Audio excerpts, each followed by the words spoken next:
Oke, halo semuanya, selamat malam. Ketemu lagi di live trading malam sekolah trading. Halo semuanya. Halo, selamat malam all.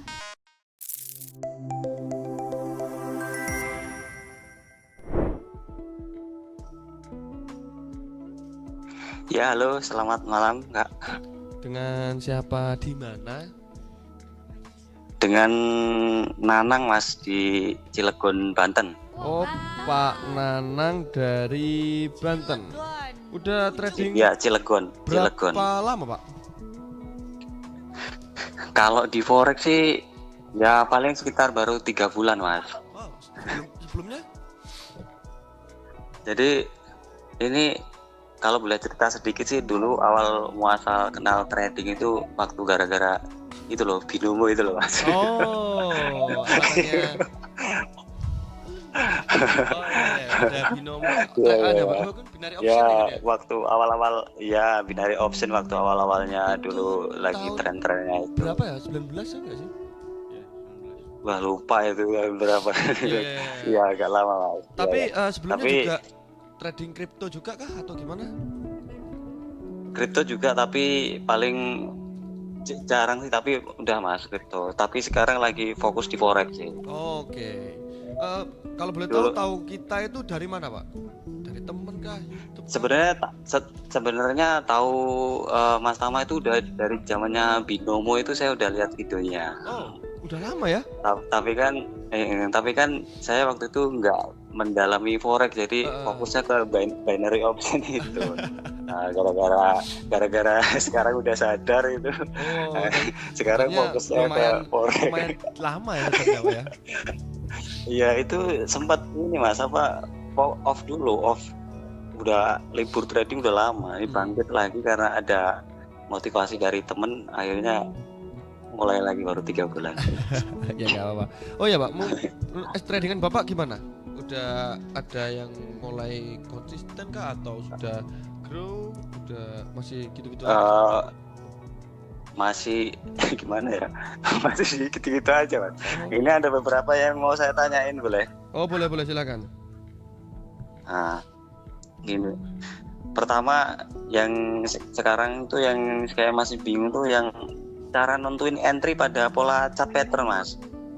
Oke. Gini, seperti bullish atau bearish flag atau pola support and resistance yang trendline ya seperti itulah. Nah, yang entry-nya biasanya kalau nunggu breakout dulu. Nah, itu seharusnya itu sebenarnya kalau kita entry itu nunggu break terus kita langsung entry, apa harus retest dulu baru entry, Mas? Oke. Yang sebenarnya harusnya. Oh, jadi gini, Pak. Kalau kita membicarakan tentang break atau gimana, ini kita carikan dulu apa, Gun?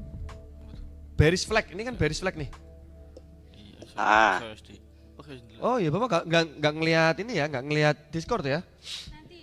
Saya lihat, Mas, saya lihat ini yang di komputer saya lihat. Oh, oke aman. Ini kan bearish flag nih. Iya. Ya, iya nggak bearish flag nggak nih?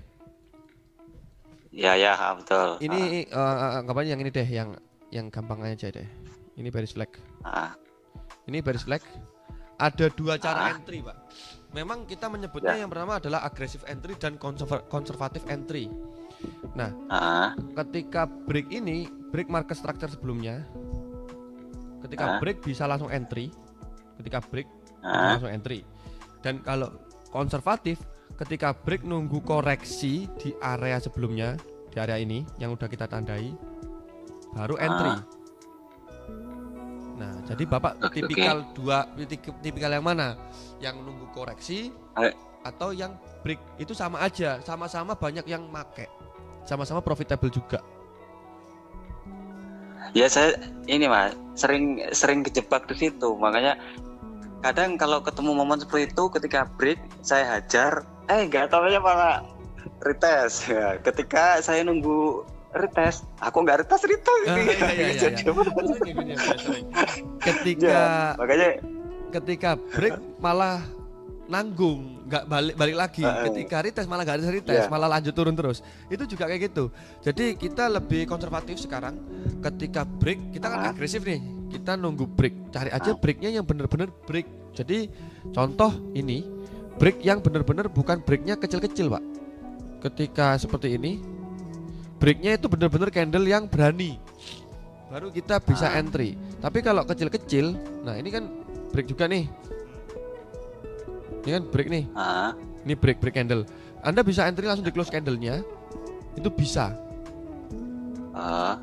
Jadi ambil yang candlenya itu benar-benar breaknya break engulfing, Pak. Benar-benar satu candle yang berani, yang apa? Yang gentle lah. Kalau kita bilang yang gentle. Jadi apapun breaknya jangan ambil break yang kecil-kecil. Contoh Anda mau entry ini deh. Ada kita ketika break nunggu koreksi support and resistance nih, balik di sini Ki. Untuk buy-an, untuk koreksi entry lagi. Nah, ada kalanya kita yang pengen entry-nya break langsung entry. Nah, kalau ketika break langsung entry itu pilih yang candle-nya kayak gini, Pak. Breaknya bener-bener. Oke. Nah, candle-nya ngemakan semua. Ya? Yang bener-bener panjang, bener-bener gentle ngebreaknya. Baru kita bisa entry close candle. Kayak gitu. Jadi ini di break nih. Yang di break itu bukan candle tapi high sebelumnya, Pak. Nih. Di break nih. Atau enggak ini deh. Ini benar-benar nge-break baru kita entry. Jadi ada dua tipikal, Anda yang mau konservatif atau yang agresif. Nah, tapi agresifnya itu breaknya benar-benar yang gentle, jangan yang kecil-kecil tiba-tiba entry gitu. Ini adalah contoh dari bullish pattern, apa namanya, bullish flag ya. Kalau orang bilang flag, bullish flag. Seret kan gini kan. Nah, ini high, low. Ini benar-benar break, cari break yang candlenya benar-benar gentle. Oh, ini udah break nih. Oh, ini udah break. Oke, udah break. Kita entry. SL-nya ya harus diukur lah paling enggak. Tergantung resiko profil masing-masing, risk masing-masing. Situ gitu. Menurut saya yang dicari breaknya, kalau Bapak tipikal orang yang takut kehilangan momen, Bapak ini kayaknya takut kehilangan momen nih. Udah nunggu lama ternyata nggak jadi entry karena koreksinya nggak koreksi. Ketika udah nunggu koreksi nggak ada rejection, nggak pembalikan arah, itu kan? Iya betul, Mas. Iya. Saya juga ngalamin kayak gitu, Pak. Malah kena SL.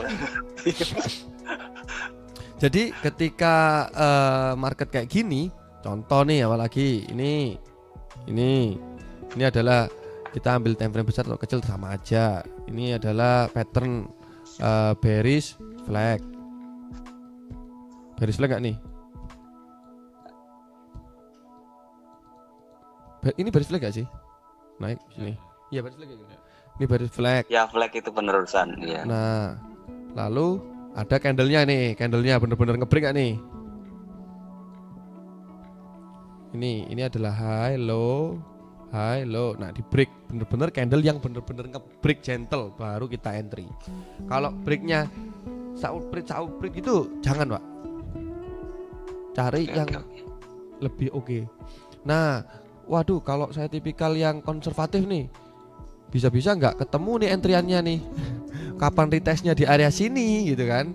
Ini udah terlalu lama nggak retest, ternyata malah nggak jadi, udah lama banget, ini Selasa, ini Kamis, nunggunya lama, bisa juga.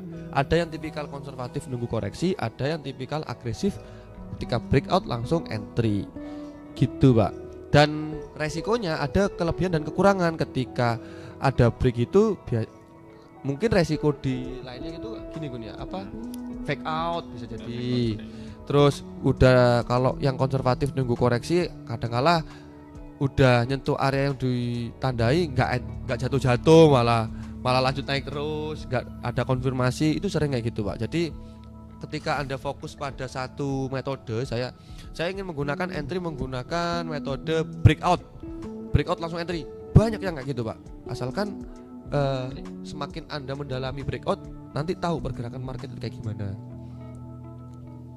Gitu, Pak. Menurut saya kayak gitu sih. Kalau time frame gimana, Mas? Itu ke semua time frame masuk atau time frame tertentu. Ada tipikal yang intraday, swing atau scalping, Pak? Saya sih sebenarnya sukanya scalping, Mas. Pengen cepet-cepet ya. Iya. Saya tuh nggak seneng kalau nunda-nunda, pengennya langsung beres. Oke. Oh, berarti lebih ke scalping intraday lah. Oke lah. Berarti Bapak tipikal yang mungkin di time frame H1 ke bawah sih, Pak? H1, M5, H1 ke bawah, M30, M15 atau M5. Jadi fokus di market structure itu, Pak. Contoh di M15 nih, ini adalah bearish pattern. Ini break, ya udah entry gitu aja. Fokus di satu pair, satu metode. Ini ada break lagi, breakout, support ya. Breakout support. Entry, ada yang entry-nya nunggu koreksi gini lalu turun, ada yang entry-nya ketika close langsung entry, itu ada dan banyak teman-teman yang kayak gitu. Entry. Jadi bener-bener menunggu momen, Pak. Seperti itu. Oke. Kalau time frame kita nggak bisa memberikan time frame terbaik ya. Di time frame manapun bisa M5, M15, M30, H1. Kalau saya sarankan jangan di bawah M5 ya, M3, M1 itu terlalu banyak fake.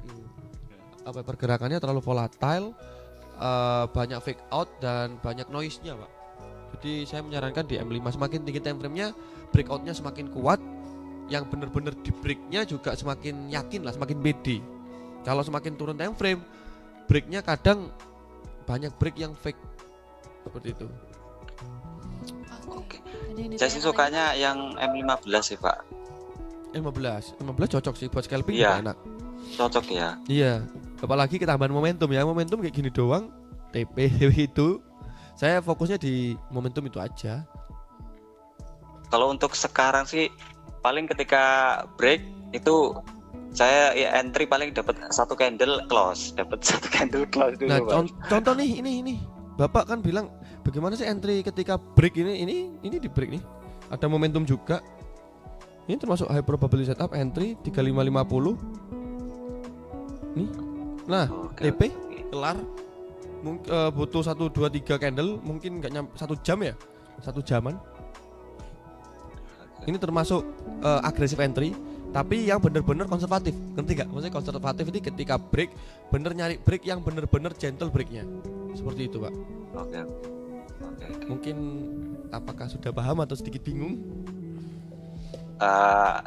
Paham, tapi ada bingungnya sedikit, wajar lah.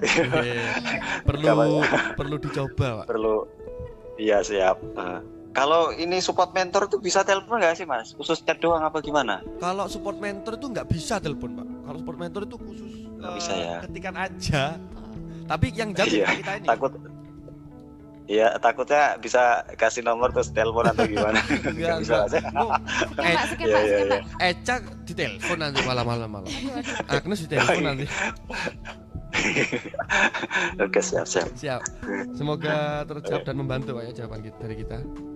Ya, terima kasih, Mas Jeb. Ya, semuanya. Pak. Selamat malam, Pak Nanang. Ya, selamat malam.